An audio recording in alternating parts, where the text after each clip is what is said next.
Welcome to Grow Fast, Grow Smart, the PI Playbook by Xcelerator, the podcast exclusively designed to help personal injury law firms reach their full potential and serve their clients better. Let's jump in.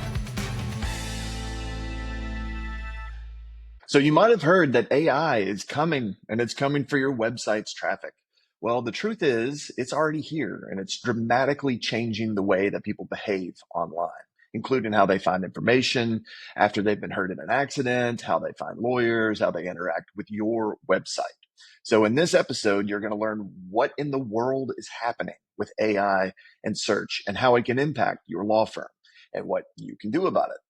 I'm Seth Sparks, Senior Digital Content Writer at CJ Advertising, and today I'm very excited to be joined by Kevin McCormick, Senior Customer Success Manager at BrightEdge, and I really couldn't think of a better person to speak to at this pivotal time.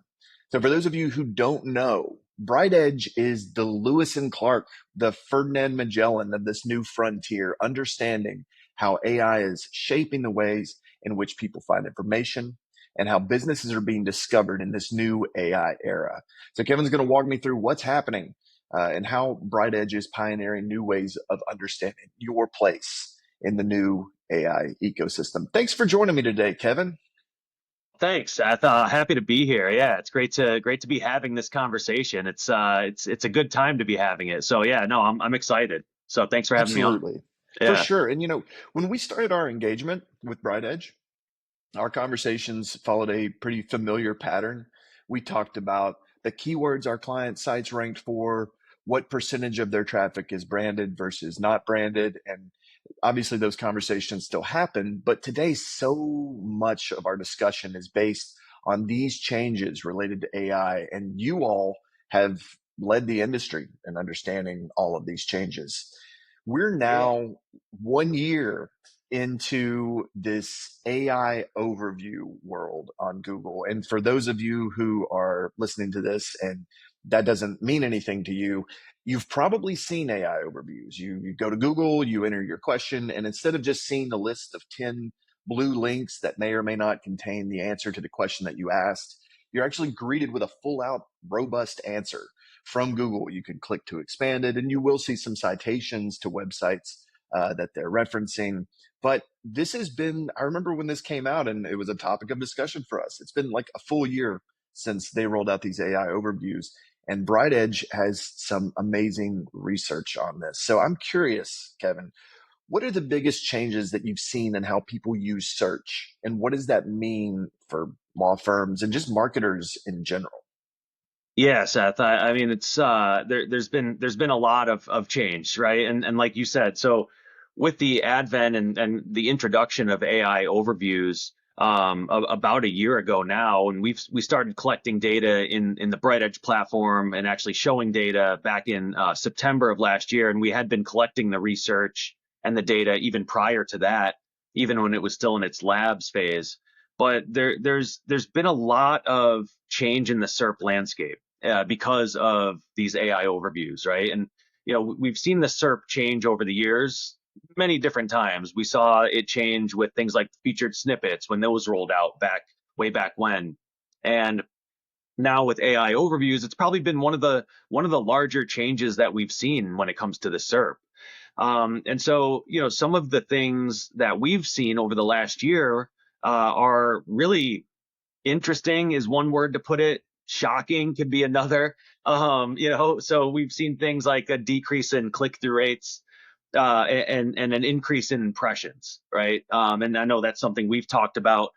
And one of the main reasons for that is because people are able to get the answer to what they're looking for right in those AI overviews. Now, there's good and bad to that, where they're able, in the eyes of Google's able to serve up what someone's looking for really quickly without someone having to go through all the different pages and pages of SERP results and kind of wade through the noise. But on the flip side of that, with the decrease in click-through rates to the actual websites, that's kind of something that us marketers and SEOs are dealing with and kind of working through, right? So the search journey itself is changing. We're seeing much longer tail searches, right? And what I mean by that is searches, actual search terms becoming longer in the actual word count. We actually saw a 7x increase in searches that are 8 words or longer over the last year, which is kind of crazy if you think about it, right? Where people are asking more question-based searches, more how-to or what or why or who type searches, and having those be much longer in nature as opposed to just 1 or 2 or 3 word searches.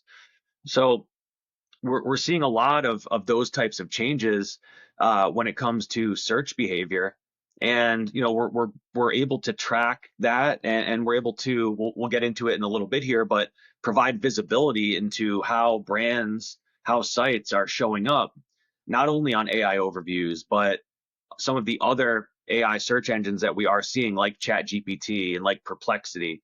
And I know we'll get more into that in a little bit, but just right off the bat, the search behavior is changing, and the search landscape is also has changed immensely. It's incredible.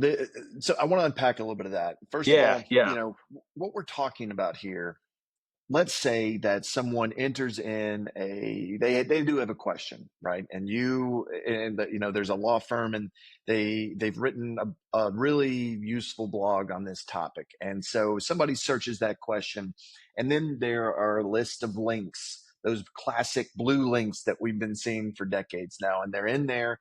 And so that blog that law firm posted is in that list of links. That is an impression, right? They have showed up for this. They are technically listed for that search or that query, as Google would refer to it.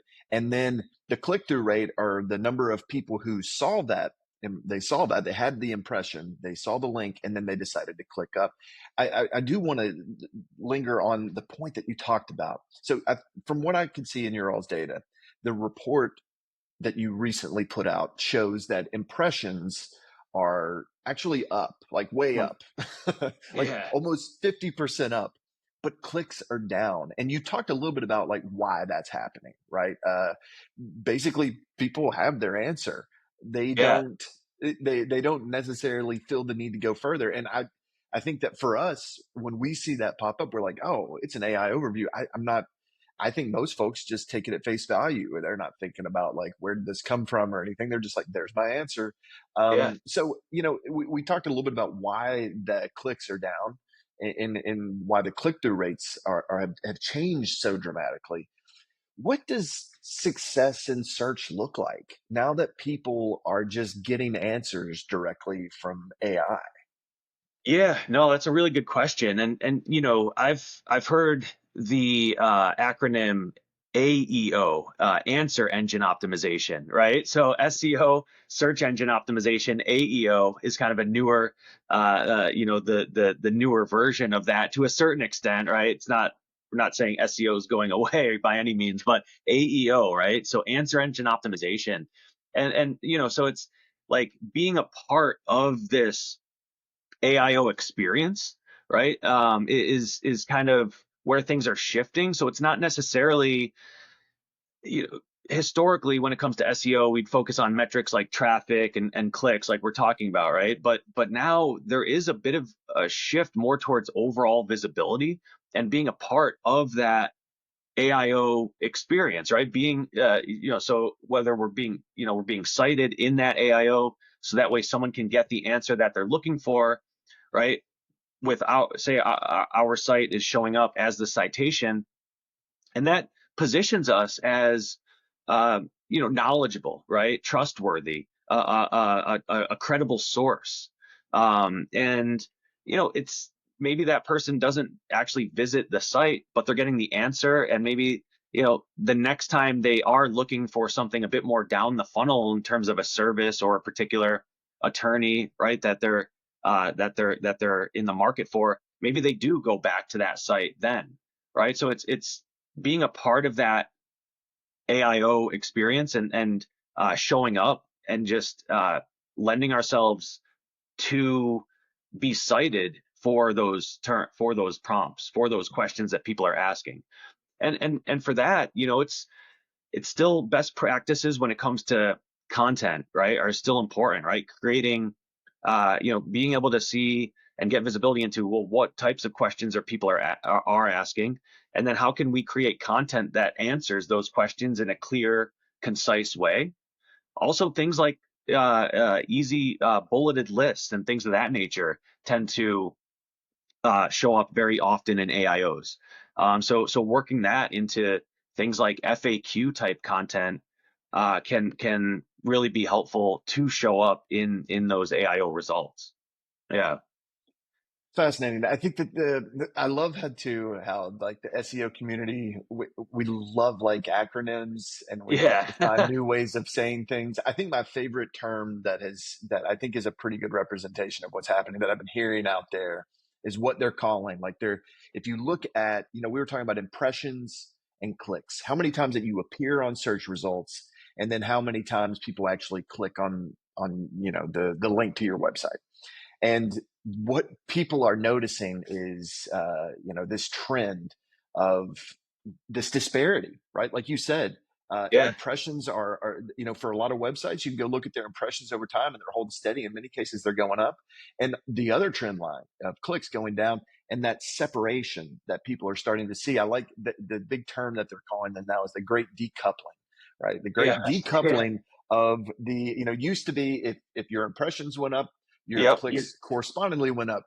And now we're seeing this divide. And I think that to see that in the platform, the platform that if you're in BrightEdge, for example, and you're seeing that disparity, I mean, it's alarming. And I think that you provided some really good actionable things to do, and sort of a good reminder too that like, look, the world is changing, but there's still incredible value in doing all of those. And I kind of want to use that as a pivot point here to talk about, you know, so much of the way that we used to search, I think Google kind of trained us how to search. So people searched in almost like a caveman sort of vernacular, like, lawyer, Kansas City, personal injury lawyer near me, car Yeah. accident near me, all that stuff. And like you said, with AI overviews handling these more complex questions, you're talking about these long conversations. We no longer feel constrained to sort of speak in Google's vernacular to get the results that we want and use those keywords. And there's this evolution from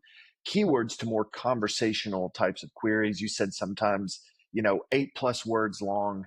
And you mentioned some of those behaviors. Like, I think this is a good opportunity to start to understand what you all are doing with all of this stuff. The search behaviors, they're changing. Like you said, the really cool thing that I've been playing around with in BrightEdge and that you have been talking to us is the tool that you're using to try to gauge where businesses are falling in those conversations. So, like you said, this could be in the AI overview, our brands being mentioned. This could be in Chat GPT and really any of these large language models that people are having.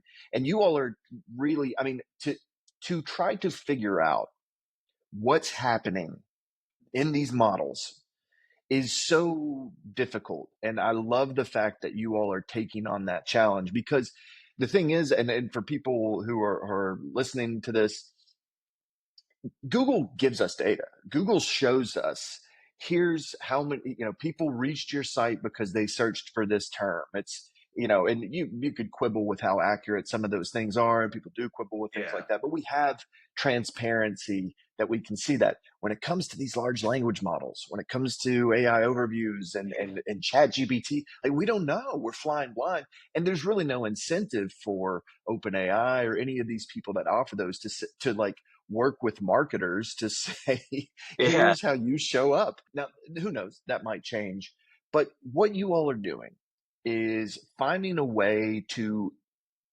just force some visibility Yeah. into how brands appear. And the tool that I've been playing around with in BrightEdge, it's called AI Catalyst. And just before we Yeah. even dive into the nuances of the tool, what is AI Catalyst? Yeah. So this is a new tool that we just recently launched where it gives us visibility into how a site, how a brand is showing up across these AI engines for specific prompts, right? And when we say prompts, we're talking about those questions that people are asking in ChatGPT or on Google, right? So, being able to essentially track specific prompts and then see, okay, how often is our site showing up across all of these AI engines? How often is it being mentioned specifically on ChatGPT? How often is it being cited, right, across these different AI engines? And not only that, but who else is being mentioned and cited, right? Are our competitors showing up more than us?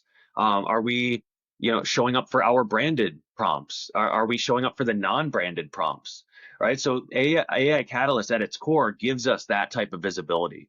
And like you mentioned, we're able to see the sentiment around what is showing up on ChatGPT and in AIOs. Is it positive? Is it negative? Is it neutral? What other brands are being cited in there, and kind of the reasoning as to why it might be positive or negative, as far as the sentiment analysis goes. So just having the visibility for right now allows for us to really see where the gaps may lie, right? Being able to also see, again, for who is showing up, if we're not, what type of content do they have that's showing up in this for that specific prompt? Do we have content that answers that question of that prompt? If not, maybe we need to create some new content, or maybe we have content, but maybe we need to look at how that content's formatted, right? Maybe we need to tweak that formatting a little bit. Like I mentioned, maybe put it into more of a bulleted list or things of that nature to make it a bit more clear, a bit more concise, to potentially get it to be mentioned or cited across these AI engines. So AI Catalyst, yeah, gives us that visibility. We're working on things to help next with actual recommendations, right? So if we're not showing up for prompts, what can we do to improve that? What can we do to close that gap? So we're working on, some of those things are definitely in the pipeline. But yeah, for the visibility itself, I think it's huge. And one of the things that we even with the product more recently rolled out is being able to group the prompts themselves. So like I mentioned, brand and non-branded prompts, but also, we can group prompts by the services. So if there's prompts specific to personal injury versus vehicle accidents, right? We can group those into specific segments essentially, and then be able to see, okay, so these sites are showing up more, these competitors are showing up more for these personal injury prompts, whereas the competitive landscape for more of the vehicle accident type prompts is a bit different, right? And we could, Yeah. so that way, instead of having one huge group with all the prompts, being able to segment that out provides additional visibility into the competitive landscape for each of those different groupings, which can then give us, really good insight and allow us to help prioritize. Oh, maybe we need to work on the content around this specific topic because we're nowhere to be found for these prompts. That's Yeah, just, I love I can only imagine like the heavy yeah, lift that goes on the back end to create something like this. It's really impressive to see it and to see it in action. And I know that we're still early stages. Like this is still like, again, like we're at the beginning of a marathon here that is yeah, going to go definitely. on for years. But I love just the way that you all are thinking about it and the fact that we're talking about how do you show up? If someone enters someone enters your brand directly, what are they seeing? I've noticed, a lot of times what that means is sort of anticipating what people might use. And when we're talking about prompts, essentially, like it's kind of the equivalent of a search, right? It's like Yeah. if you go into ChatGPT or you're talking to any AI model, choose your model, then whatever you say to it is a prompt. And essentially, the thing that's really cool is the competitor aspect of it makes so much sense. Where are they showing up where we're not? What are people finding out if they actually speak to a large language model about our brand? And then the sentiment aspect is also something that's really interesting. Do we trend positive? Do we trend negative? How early stages are we in finding correlations between positive sentiments, negative sentiments, and general brand awareness, general like reputation that people have online? Are we anywhere near being able to kind of draw parallels yet, or is it still just so early stages that it's like we're still kind of figuring out how to even traverse this like this new ground? Yeah, no, it's a good question. I think we are still early stages in that sense, but um, we do see some, negative, some negative sentiment showing up here and there, but again, it's all based on the prompt. So if it's more of a prompt that is negative in nature, or asking maybe more of a negative question about something, then yeah, the answer will be more negative as well. For a neutral prompt, we're seeing neutral or positive responses for sure. And again, like if there's negative sentiment just already out there about something, then yeah, there's a good chance that maybe that'll be surfaced, for specific prompts. But yeah, I think overall we're still early stages in that sense. But you did mention some, as far as brand awareness, right? And that goes back to what I was talking about earlier, where it's being a part of the overall experience, which does help when it comes to brand awareness overall, right? So it kind of it's and it ties back to the clicks and the click through rate decreasing, impressions increasing. It's more of thinking about it in the more holistic sense of brand visibility and brand awareness, as opposed to specific visits to the site. So it's kind of shifting that mindset a bit, and thinking about it more from that perspective, which is difficult to do. But it's, again, I think it does go back to, if if as a brand we are showing up for for AIOs, right, and we're being cited in AIOs, that does mean in the eyes of Google we're a credible, trusted source.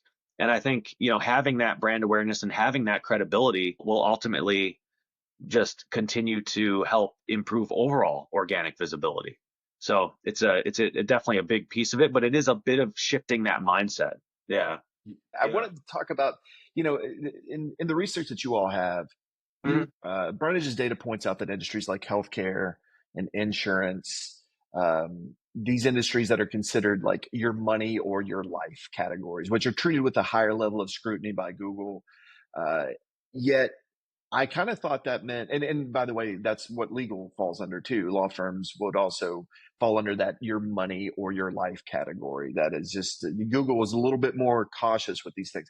I kind of initially thought that maybe they would be more reluctant to feature answers when it comes to things like legal questions, healthcare questions, insurance questions. What you're seeing though is that basically those industries and those types of questions actually lead to a lot of AI overviews being featured. Google's not shying away from answering Yeah. those questions. So what can law firms take away about from those industries like healthcare and insurance, how they're showing up in AI overviews? Like what's the takeaway there? Yeah. That's definitely been interesting to see. I mean, yeah, like you said, healthcare, education, even B2B tech, those are some of the industries that are kind of leading in terms of AIO presence. And from what we've seen over the last year, those have been the leading industries. And yeah, with something like healthcare, I think with the amount of queries and prompts and things that people are asking related to health, and just the sheer amount of sites that are out there that answer those questions directly, say like a WebMD, like these sites that have just tons and tons of content and informational content, which is what these AIOs and AI search engines are really kind of looking for, that answer those questions very precisely. And so, and it has been interesting to see the evolution of that. I remember at one point there was an example of someone asking a health related question, and Google told, I think it was something about eating rocks as the remedy. Right. So, they were still working through some things early on, but when it comes to law firms, what we can learn from that, I think it does go back to, kind of, again, there is some research that'll go into it as far as what type of questions are people asking, right? And there's a lot of tools out there, BrightEdge being one of them, to help with getting that visibility. But then it's a matter of actually answering those questions, right? So having content on the site that does directly answer those questions that people are asking, right? So questions that people are asking related to personal injury, related to auto accidents, related to boating accident lawyers, all those, and there's multiple variations, right, of different questions that people are asking. But how can we, or do we have content that answers those? And if not, maybe we need to look at creating content, or maybe we need, again, like maybe we do have some content, but maybe we need to tweak that a little bit to have it in a more succinct format that actually has the question and then it lists the answer. Question, answer in an FAQ type of page. I think that, definitely lends itself to easily being indexed or pulled to show up within an AIO or within a chat GPT summary. So I think I it's love what things you're like that. saying. Yeah. Yeah, I love that, because I think the tendency that people see, they're going to see, oh, our traffic is decreasing. Everything's changing. Let's just throw everything in the fire. Like, let's Yeah. forget Yeah. all of this. How do we abandon ship? And I think that what the point that you're making, and the thing that we see in our data too, is it's like this is fertile ground. And especially if other people start abandoning ship and they stop creating content and they stop doing the things that they might need to do to be featured in there. I mean, this is, even if you are in what they call a zero click world, where it's like, yeah, guess what? People get the information they need and they don't really have to leave Google, which Google loves. You still have it's even a branding opportunity.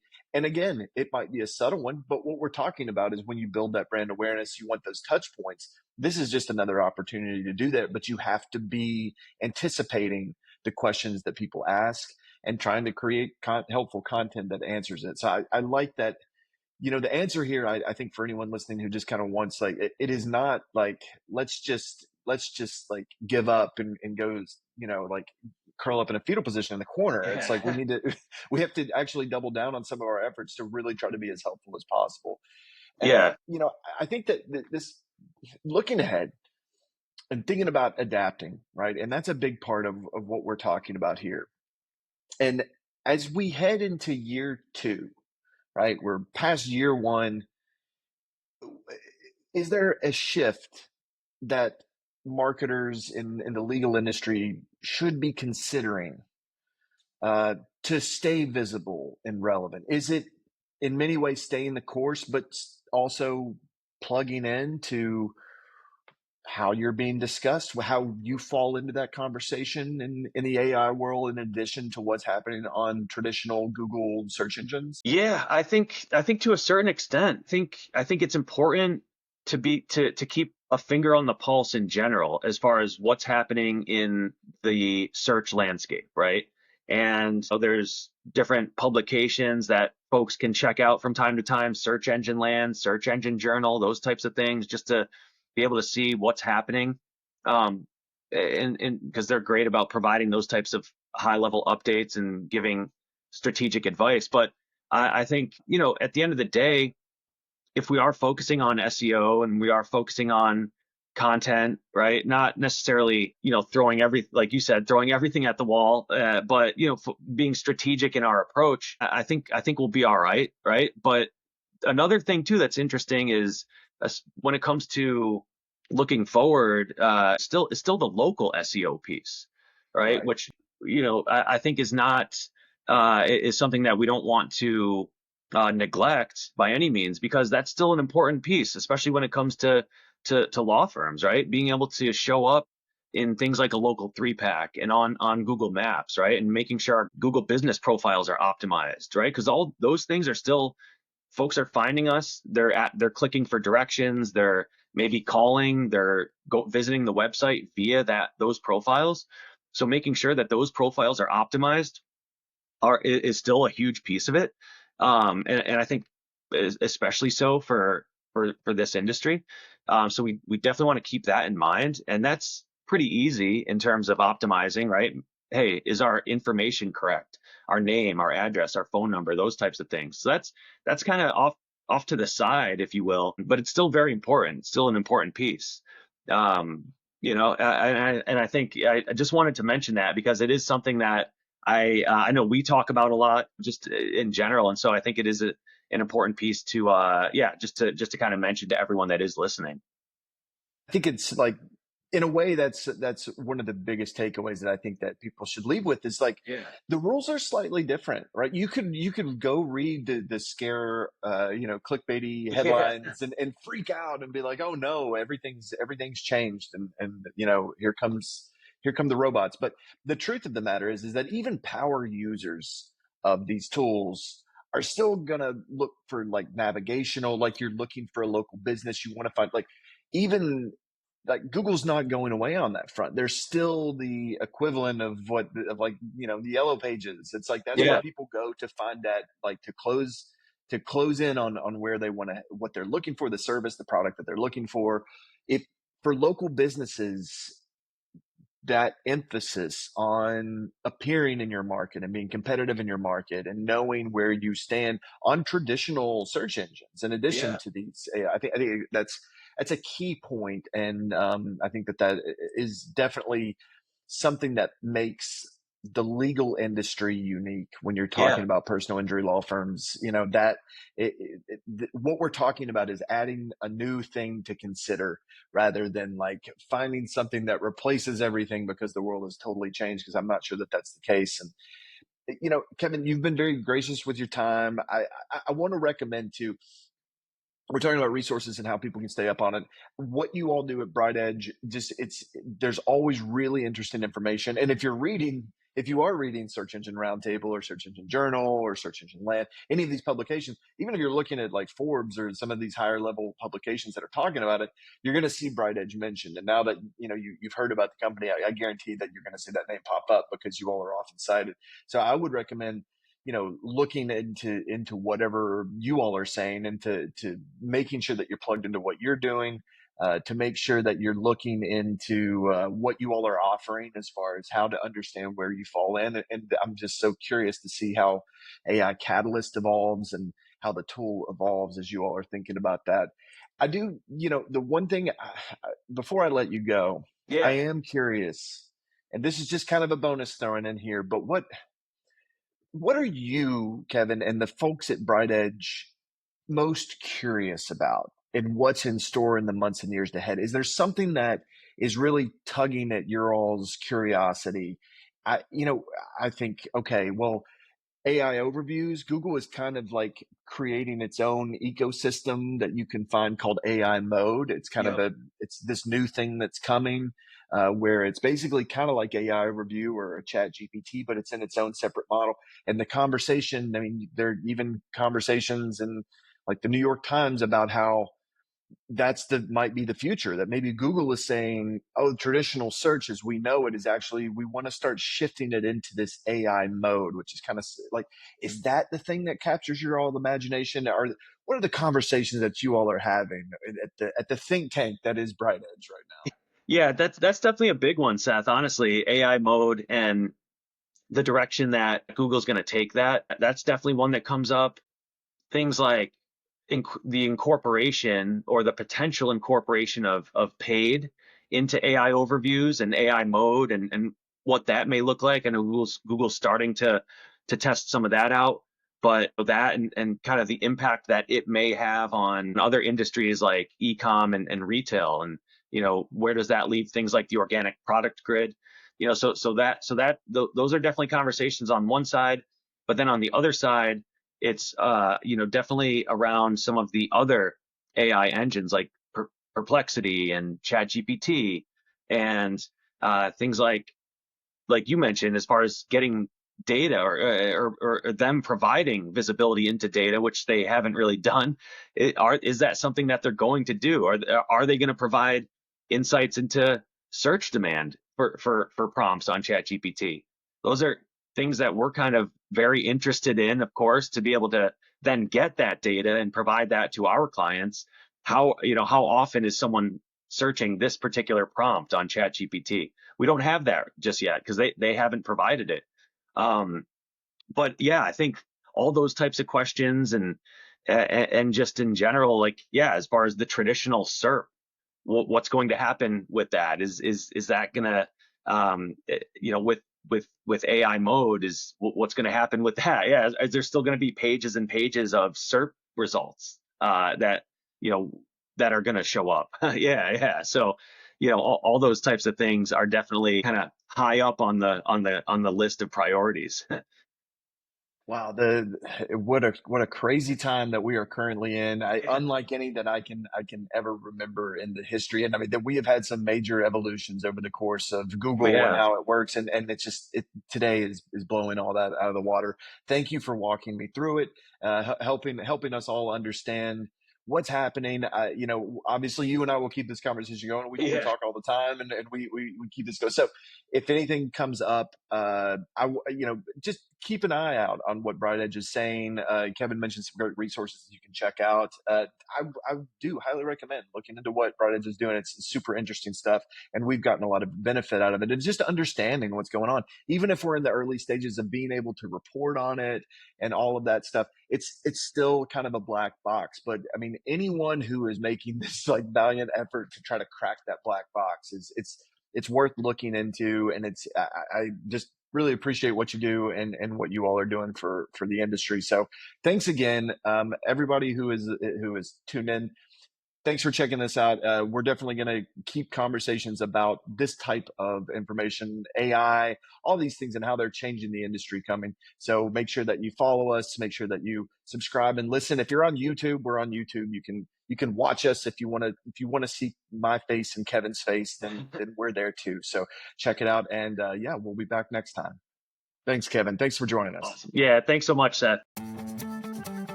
That's a wrap on another eye-opening look into the personal injury world.